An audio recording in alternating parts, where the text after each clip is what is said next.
Hi hello నమస్తే, welcome to hi tech fashion tailors. ఈరోజు ఈ వీడియోలో beautiful boat neck blouse back neck design cutting and stitching అండి. ఈ వీడియోకి సంబంధించినటువంటి ఫ్రంట్ నెక్ డిజైన్ ఆల్రెడీ యూట్యూబ్లో అప్లోడ్ చేశాము. అయితే ఈ వీడియోకి చాలామంది కామెంట్స్ ఇచ్చారండి, అందరికి కూడా థ్యాంక్ యూ వెరీ మచ్. ఈ బ్లౌజ్ యొక్క బ్యాక్ నెక్ కూడా అప్లోడ్ చేయమన్నారండి. ఈ డిజైన్ కుట్టేటప్పుడు ఫిట్టింగ్ అయితే బాగుంటుంది, కానీ కట్ వర్క్స్ పైకి లేస్తున్నాయి. పైకి లేవకుండా ఏ విధంగా స్టిచ్ చేయాలో కూడా చెప్పమని కామెంట్స్ చేశారండి. వాళ్ళ డౌట్లన్నీ ఈ వీడియోలో క్లియర్ చేయబోతున్నాను. మరిన్ని టిప్స్ కోసం మా ఛానల్ని అయితే సబ్స్క్రైబ్ చేసుకోండి. సబ్స్క్రైబ్ చేసుకొని కింద ఉన్న బెల్ ఐకాన్ని ప్రెస్ చేయండి. బెల్ ఐకాన్ని ప్రెస్ చేయడం వల్ల మేము చేసే ప్రతి ఒక్క వీడియో అనేది మీ మొబైల్కు నోటిఫికేషన్గా రావడం జరుగుతుంది. ఇక వీడియోని స్టార్ట్ చేద్దాం. వీడియోలో చూపించినట్లు మెయిన్ ఫ్యాబ్రిక్, లైనింగ్ ఫ్యాబ్రిక్ని తీసుకోవాలి. అదేవిధంగా క్యాన్వాస్ని కూడా తీసుకోవాలండి. ఈ వీడియోకి సంబంధించినటువంటి మెజర్మెంట్స్ అన్నీ కూడా ఈ వీడియోలో డిస్ప్లే అవుతున్నాయి, మీరు చూడొచ్చండి. ఈ క్యాన్వాస్ని నేను ఇక్కడ బోట్ నెక్ డ్రా చేస్తున్నాను. సో ఈ బోట్ నెక్ సంబంధించిన మెజర్మెంట్స్ కూడా మీకు వీడియోలో ఉన్నాయండి, మీరు చూడొచ్చు. అయితే ఆల్రెడీ నేను kurti neck design front neck తీసాను కాబట్టి దానికి ఈక్వల్గా రిలేటెడ్గా ఉండేటటువంటి బ్యాక్ నెక్ డిజైన్ కూడా నేను ఇక్కడ డ్రా చేసుకున్నానండి. సో ఈ విధంగా డిజైన్ని డ్రా చేసుకున్నాను.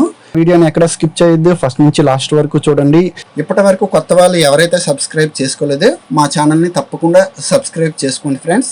ఈ క్యాన్వాస్కి ఈ డిజైన్ అనేది ఇంకోవైపు ముందుగానే డ్రా చేసుకున్నానండి, ఎందుకంటే వీడియో చేయడానికి చాలా ఈజీగా ఉంటుందని ముందుగానే డ్రా చేసుకున్నాను. ఈ విధంగా డ్రా చేసుకున్న తర్వాత మెయిన్ ఫ్యాబ్రిక్ని, లైనింగ్ ఫ్యాబ్రిక్ని వీడియోలో చూపించినట్లు పెట్టి చుట్టూ కూడా స్టిచ్ అనేది వేసుకోవాలండి. ఈ విధంగా స్టిచ్ వేసుకున్న తర్వాత ఎక్స్ట్రా క్లాత్ని కట్ చేసుకొని దీని యొక్క మిడిల్ పాయింట్ అనేది మార్క్ చేసుకోవాలండి. మిడిల్ పాయింట్ అనేది కట్స్ ఇచ్చి ఈ మిడిల్లో ఒక మార్క్ అనేది గీసుకున్నాను.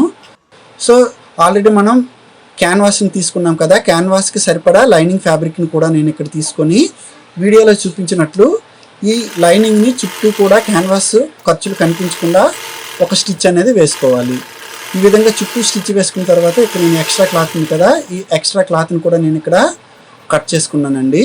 ఈ విధంగా రెడీ చేసిన తర్వాత కదలకుండా మిడిల్లో కూడా ఒక స్టిచ్ వేసుకోవాలి. స్టిచ్ వేసుకుని దీని మిడిల్ పాయింట్ కూడా మనం మార్క్ చేసుకోవాలి. ఈ విధంగా ప్యాటర్న్ని రెడీ చేసుకొని ఆల్రెడీ మనం ముందుగా లైనింగ్ మెయిన్ ఫ్యాబ్రిక్ రెడీ చేసుకున్నాం కదా, దానిపైన వీడియోలో చూపించినట్లు ఈ ప్యాటర్న్ పెట్టి ఈ పైన బోట్ నెక్ని స్టిచ్ చేసుకోవాలి. ఈ విధంగా బోట్ నెక్ని స్టిచ్ చేసుకున్న తర్వాత నేను ఇక్కడ డోరీస్ని ముందుగానే రెడీ చేసుకున్నానండి. ఈ డోరీస్ని ముందుగా రెడీ చేసుకుని వాటి యొక్క మిడిల్ పాయింట్ అనేది మార్క్ తీసుకొని వీడియోలో చూపించినట్లు పెట్టి ఈ డిజైన్ అయితే ఏ షేప్లో ఉందో అదే షేప్లో చుట్టూ స్టిచ్ అనేది వేసుకోవాలండి. చాలా నెమ్మదిగా షేప్ అవుట్ అవ్వకుండా ఈ డిజైన్ ఏ షేప్లో అయితే డ్రా చేసామో అదే షేప్లో మనం ఈ డిజైన్ని స్టిచ్ చేసుకోవాలి. ఈ విధంగా స్టిచ్ చేసుకోవటం వల్ల షేప్ అవుట్ అవ్వకుండా మనకు వస్తుందండి. ఈ కట్ వర్క్స్ కుట్టేటప్పుడు చాలామంది కట్ వర్క్స్ అనేవి పైకి లేస్తున్నాయి కాబట్టి ఎలా అని అడిగారండి, దానికోసం కూడా నేను చెప్తాను. సో ఈ కట్ వర్క్స్ కుట్టేటప్పుడు స్టిఫ్గా ఉండేటటువంటి క్లాత్లకైతే మెయిన్ ఫ్యాబ్రిక్, లైనింగ్ ఫ్యాబ్రిక్ మధ్యలో ఈ క్యాన్వాస్ వచ్చేటట్లు పెట్టి మనం స్టిచ్ వేసుకోవచ్చండి. ఆల్రెడీ నేను ఫ్రంట్ నెక్ కుట్టాను కదా, ఆ విధంగా క్యాన్వాస్ని కుట్టుకుంటే సరిపోతుంది.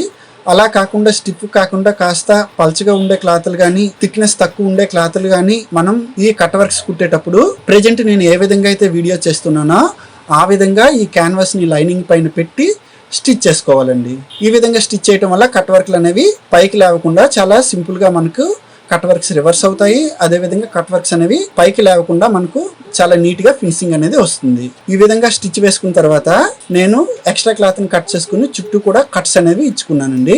ఈ విధంగా చుట్టూ కట్స్ ఇచ్చిన తర్వాత చాలా సింపుల్గా నాకు ఈ డిజైన్ అనేది రివర్స్ అయిందండి.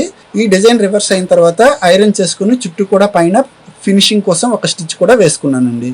చూసారు కదా, ఈ రివర్స్ చేసిన తర్వాత ఖర్చులు అనేవి మనకు బయటకు కనిపించకుండా చాలా నీట్గా మనకు వచ్చాయి. మీరు కూడా ఈ విధంగా ట్రై చేయండి ఫ్రెండ్స్. మీరు ట్రై చేసిన తర్వాత వీడియో ఎలా వచ్చిందో కూడా నాకు కామెంట్ సెక్షన్లో కామెంట్ చేయండి, లైక్ చేయండి, షేర్ చేయండి. మరిన్ని టిప్స్ కోసం మా ఛానల్ని అయితే సబ్స్క్రైబ్ చేయడం అస్సలు మర్చిపోవద్దండి.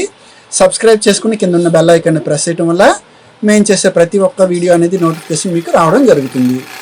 ఈ విధంగా డిజైన్ అంతా రెడీ చేసుకున్న తర్వాత నేను ఇక్కడ డాట్స్ వేసుకొని నడుం దగ్గర క్లాత్ని అటాచ్ చేసుకోవడంతో ఈ వీడియో అనేది కంప్లీట్ అయింది ఫ్రెండ్స్.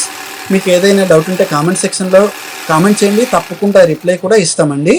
ఈ కట్ వర్క్స్ ఇంకా మీకు సరిగా రావట్లేదు అని అనుకుంటే మీరు షర్ట్కి వాడేటటువంటి స్టిఫ్ బకరాన్ని మీరు వాడాలి. ఆ స్టిఫ్ బకరంపై ముందుగానే డిజైన్ని డ్రా చేసుకుని డిజైన్ కూడా కట్ చేసుకుని లైనింగ్ పైన పెట్టి ప్రజెంట్ నేను ఎలా అయితే కుట్టానో అలా కుట్టి రివర్స్ చేయడం వల్ల కూడా మీకు కట్ వర్క్లు పైకి లేకుండా ఉంటాయండి. ఇది మా వీడియో ఫ్రెండ్స్. మా ఈ డిజైన్ ఎలా వచ్చిందో కామెంట్ చేయండి ఫ్రెండ్స్. ఈ కట్ వర్కుల గురించి మీకు డౌట్లన్నీ క్లియర్ అయినట్లు అనుకుంటున్నాను. మా వీడియో కనుక నచ్చితే తప్పకుండా సబ్స్క్రైబ్ చేయడం అయితే అస్సలు మర్చిపోవద్దండి. Thank you.